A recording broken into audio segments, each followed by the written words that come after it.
Hey everybody, it's Ron from Pick Dawgz, and this is Ron's Rundown. We're going to go over the MLB games scheduled for Wednesday, September 17th, 2025. And if you like this video, make sure to hit that thumbs up button and subscribe. Put those baseball picks in the comment section below. And if you're looking for my best bets, the games I love the most, including my daily rundown best bet in Major League Baseball, you can find those at the Premium Picks tab at pickdawgz.com. There's also a link in the description. Alrighty, here we go. Here are the games for Wednesday, Major League Baseball. First up, we've got an early afternoon game between the Cubs and the Pirates. We've got Matthew Boyd and Johan Oviedo as the starters. I think we see a low-scoring game here. Matthew Boyd's not having his best second half of the season, that's for sure, but he's pitched well against his Pirates team this year. He's had, two really good outings against them, and you've got a Pirates team in the last month against lefties and even against righties has struggled consistently offensively. And Johan Oviedo on the other side has pitched well, though, for Pittsburgh. 25 and 2/3, 29 strikeouts, just 2 home runs, and a sub-3 ERA. I look for a low-scoring game. Give me the under in Cubs-Pirates. Next up, we got the Cincinnati Reds taking on the St. Louis Cardinals. Brady Singer and Andre Pallante are the starters. Now, Andre Pallante has faced the Reds 3 times this season. He's pitched well against them. He's got a sub-3 ERA and about 17 innings of work, and he is a ground ball specialist. The Reds do have one of the higher ground ball rates in Major League Baseball. So, like I said, it's a decent matchup for him, but even in those 3 starts where Pallante pitched well, the Cardinals were just 1-2 in those games, and the most recent start against Cincinnati was on August 31st. That was his weakest of the 3 outings. He gave up just 2 earned runs, but 3 unearned runs with 4 walks to go with it in a 7-4 Cardinals loss. And it's not just his struggles or the Cardinals' struggles against the Reds when Pallante's on the mound. They have struggled against everybody when Pallante's on the mound recently. In August, they were 0-6. So far in September, they're 1-1. So they've lost 7 of his last 8 games. I just can't, with Brady Singer on the other side, a pretty good option. Cincinnati still fighting for their playoff spot in the National League wildcard race. I think it's, a spot where I have to take Cincinnati. I trust their offense a little bit more in this game. Give me Cincinnati on the money line. Next up, we've got the Orioles and the White Sox. We've got Tyler Wells and Martin Perez as the starters. The Orioles in the last month against left-handed pitching, pretty good numbers, but a high strikeout rate. And so far in September, 28.7% strikeout rate against lefties, but they are top 10 in OPS and isolated power. And the strikeout rate really doesn't concern me because you're facing a pitcher, Martin Perez, that doesn't really miss a lot of bats. That's been the case throughout his career, especially in most recent seasons. And I think the Orioles can get to Perez, even though he's been okay since returning from injury. The last 2 starts in particular weren't his sharpest, and you got a pretty good option on the other side in Tyler Wells, who has obviously not pitched a lot this season because of injuries, but so far, 11 and 2/3, just 3 earned runs given up. He's looked sharp, back-to-back wins for the Orioles in those games. So give me Baltimore in this one on the money line and run line on the road. Next up, we'll go to Chase Field as the Giants take on the Diamondbacks. We've got Justin Verlander and Brandon Pfaadt as the starters. I think it's a lopsided pitching matchup in favor of San Francisco. Now, we know the Giants have not always backed up Justin Verlander this season. They lost a lot of his games at the beginning of the year, but they've won 3 of his last 4. He's pitching well, like we said. 2 earned runs or fewer in 4 straight games. Pretty good strikeout stuff to go with it. His last start was against the Dodgers. Tough matchup, 7 innings, 1 run. Even at Chase Field, a hitter-friendly ballpark against the Diamondbacks team, it's also fighting for a playoff spot. I think Verlander will be good enough, and Brandon Pfaadt, steep ERA, the underlying numbers, some of the worst in Major League Baseball as far as pitchers with over 150 innings goes. So give me the Giants in this one on the money line on the road. Next up, we've got the Braves and the Nationals. We got Hurston Waldrep and Brad Lord as the starters. This is a spot where obviously the Braves are considered to be the much better team in this matchup in this series, but these teams are only separated by less than 10 wins this season. They've both been very disappointing. So for me, I don't see the value in laying this kind of premium price with a not so great team on the road. And the Braves, they've been a bad road team all season. I know that the Nationals are not a great team either, of course, but Hurston Waldrep gave up 8 earned runs in his last game, and I think Brad Lord is definitely trending in the right direction. Quality start in his last game ended in a Nationals victory. I think he could be a good option in this Nationals rotation going forward. So for me, I think the value lies with Washington. I'm going to back the Nationals in this one on the money line.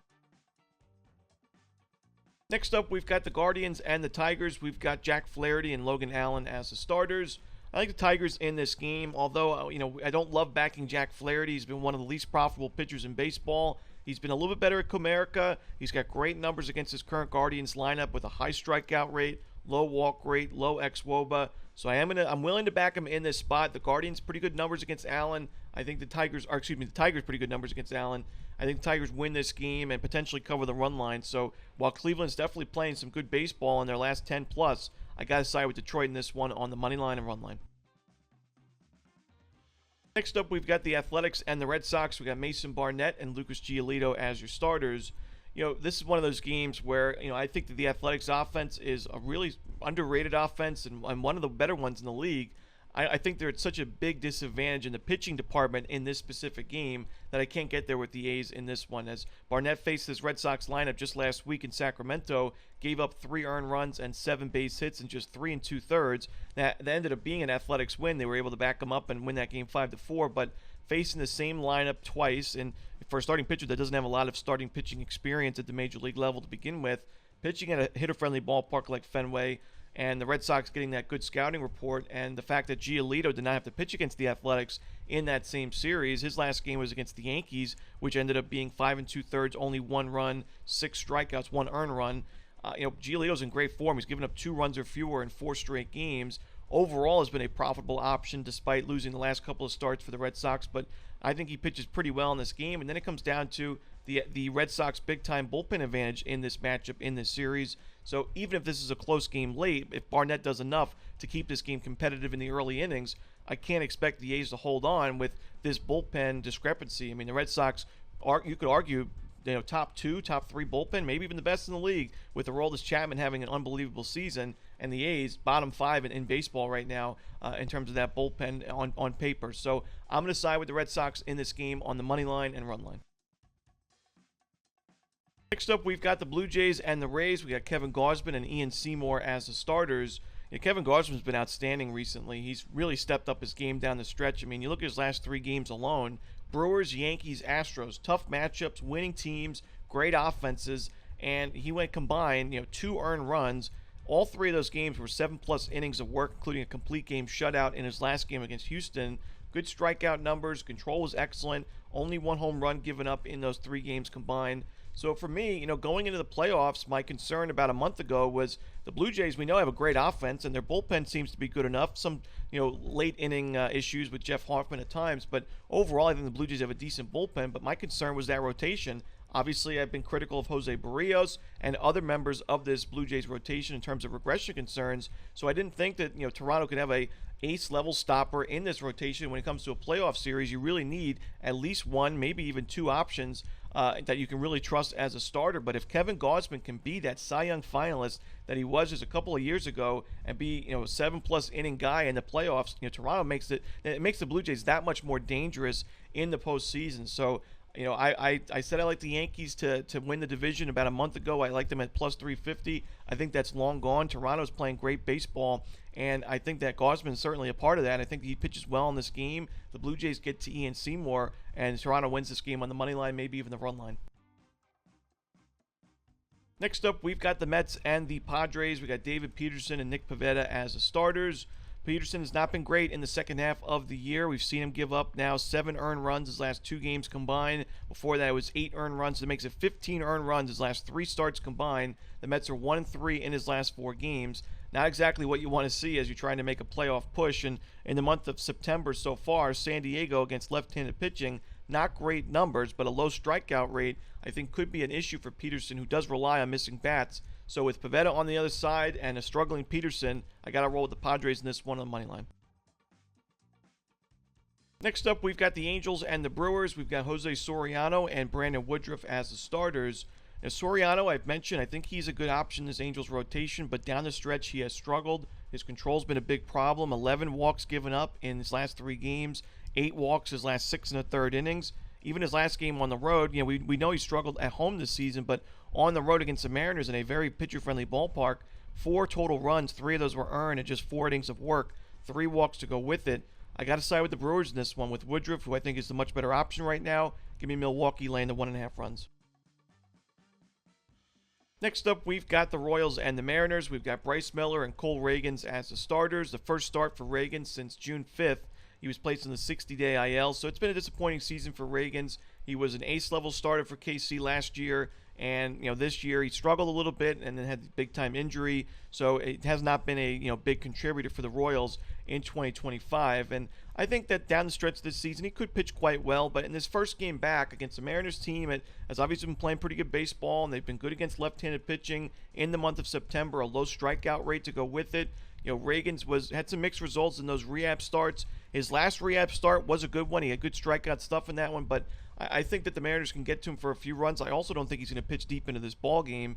And Bryce Miller, the Mariners won his last 4 games. His strikeout numbers are starting to really improve. He had 11 strikeouts his last game against the Angels. So I'm going to side with the Mariners in this game on the money line on the road. Next up, we've got the Rangers and the Astros. We've got Jacob deGrom and Christian Javier as the starters. Jacob deGrom pitched at Citi Field his last game against his former team, and while the Mets are struggling, there's still a really tough offense in the month of September against right-handed pitching. But deGrom pitched well, 7 innings, 3 runs, quality start in that game, 8-3 Rangers, and I think he's a much better option in this game. Now, he did struggle a little bit against the Astros back on September 6th, but it was just 3 earned runs in 5 1/3, 8 strikeouts, kept the Rangers competitive in that game. They just did not back him up at all offensively, and the bullpen did not do a great job either. But I think that the Rangers could certainly get to Javier, who's given up 8 earned runs his last 2 games combined. I think deGrom pitches well enough for the Rangers to walk away with the victory. Give me Texas on the money line in this one. In our next game, we go to Coors Field as the Marlins take on the Rockies. We've got McCade Brown and Ryan Weathers as the starters.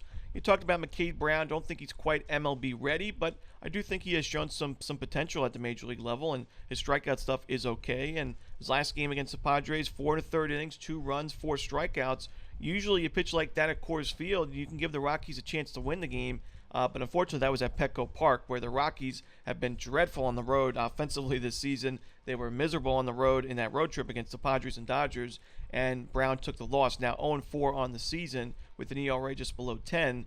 And this time, I don't think he gets enough run support in this game. Ryan Weathers has pitched at Coors Field a few times. Mixed results in those games, but I think he's a much better option in this game, honestly. He's missed a lot of time with an injury, but his first start back was excellent against the Nationals. 5 innings, no runs, 4 strikeouts. He was pitching well before the injury, and he's got good. He's a starting pitcher that actually I would think bodes well pitching at Coors Field, because while he does miss some bats and earn some strikeouts, overall does a good job of keeping the ball on the ground, limits the sharp contact. When Weathers struggles, it's usually because of his control. A lot of walks pile up, and you give up a lot of base runners. That's going to be a problem anywhere, especially Coors Field. But as long as he can keep the ball on the ground against a not so great Rockies offense, I think Weathers will pitch well, 5 or 6 solid innings. Hand it over to Marlins bullpen. It's dicey, but it's still better than the Rockies at the end of the day. And I think that the Marlins walk away with the win in this game. So give me Miami on the money line.